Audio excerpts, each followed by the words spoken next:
Hello everybody, my name is Eric King and I'm going to do a different type of review. Today's a LEGO Ultraman review, and the LEGO Ultraman monster is going to be, if you can guess,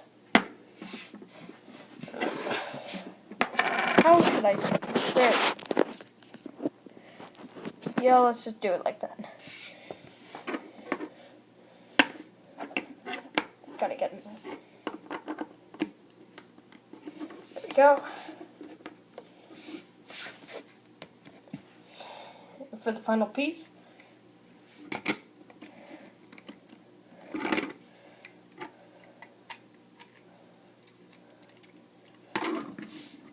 there we go. If you couldn't guess already, it is King Joe Black. Now, I don't want to go into his history, but if you can compare this King Joe Black to the normal one,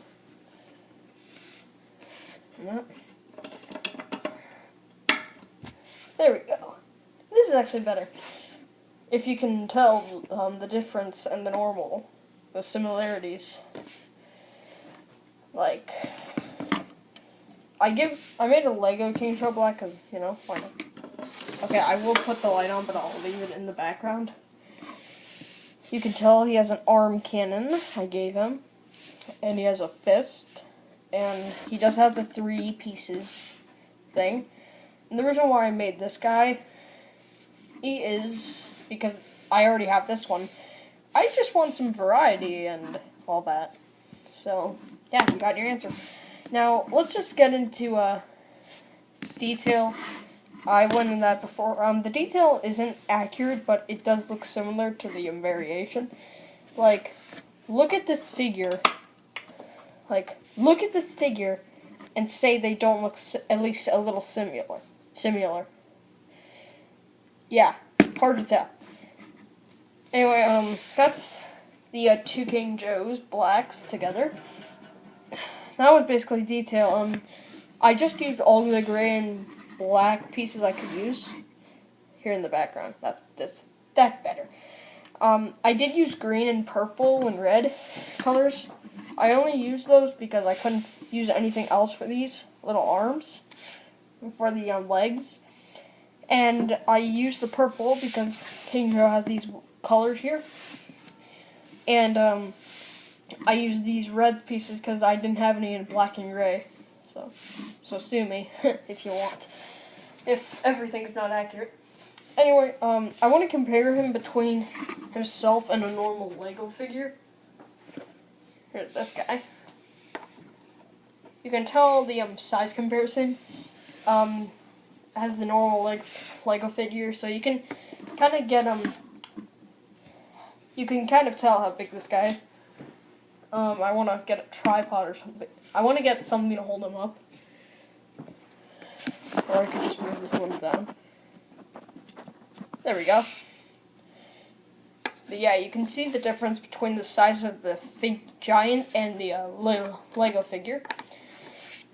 Obviously, it's not accurate to how King Joe Black would really be.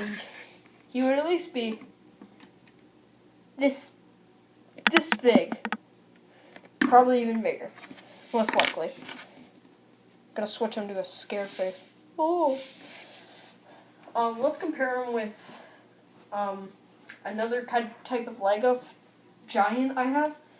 The Ender Dragon, which you can get. You can tell that the Ender Dragon is bigger than him, which is not how it would actually be.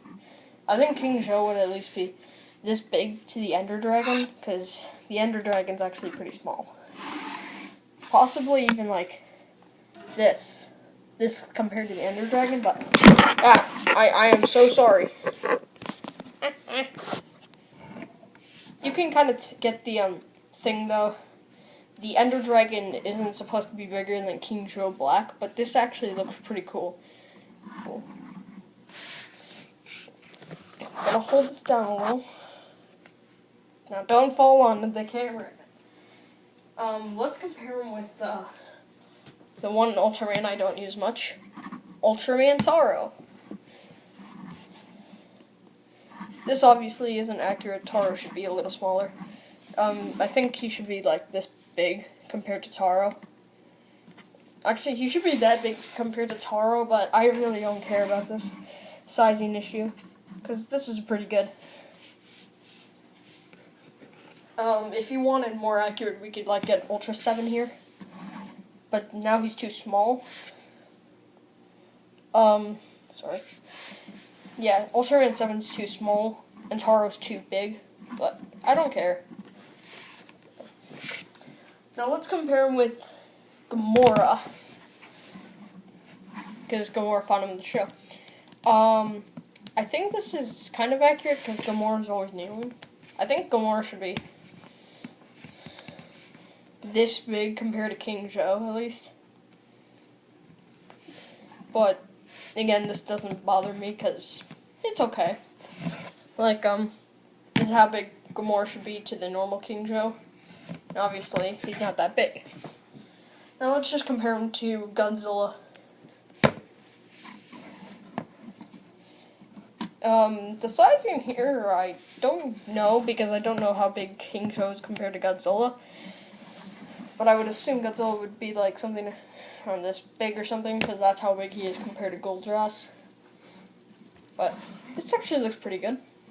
Godzilla versus him. Or I could actually do something with the Ender Dragon here. Take his wings off, and that would make Godzilla. I have room for one more figure, and I need to get him real quick. Be back in just a sec. Sorry about that. I forgot about having him. The Lego T-Rex. Now, obviously, a T-Rex wouldn't be this big. King Joe be. Wait a minute. Let me move his arms. King Joe would be about this big, and this isn't even close to accurate, I'm pretty sure. So, yeah. But yeah, this looks cool enough.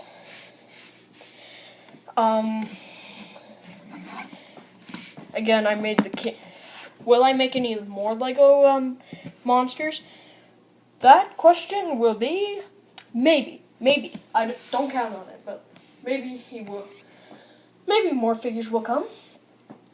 Anyway, like to say, for last words, like, comment, and subscribe, and I will see you in another video, and maybe we will be able to make another Lego creation.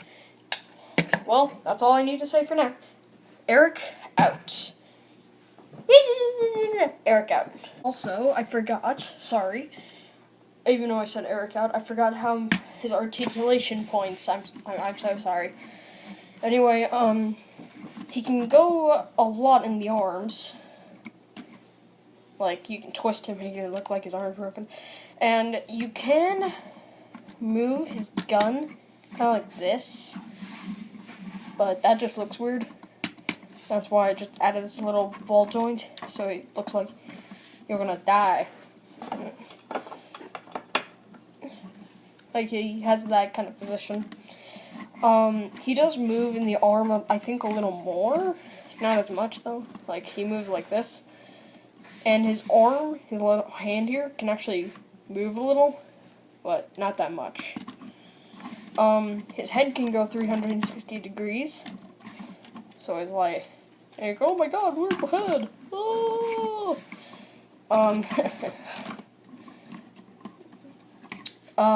His ear pieces here can move down, making it look like he's sad. Both of them can do that, so. And they can even rotate themselves. Like that.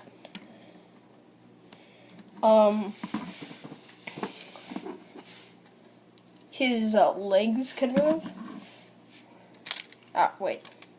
Yeah, the legs are solid together, so it's gonna be hard to make this happen, but his legs do move, so he can do the splits.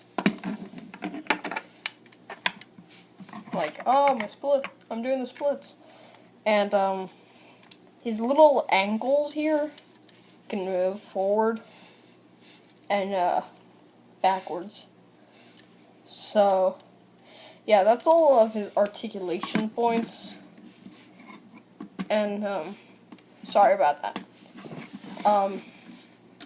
As I said before, Eric out. Ching. Eric out.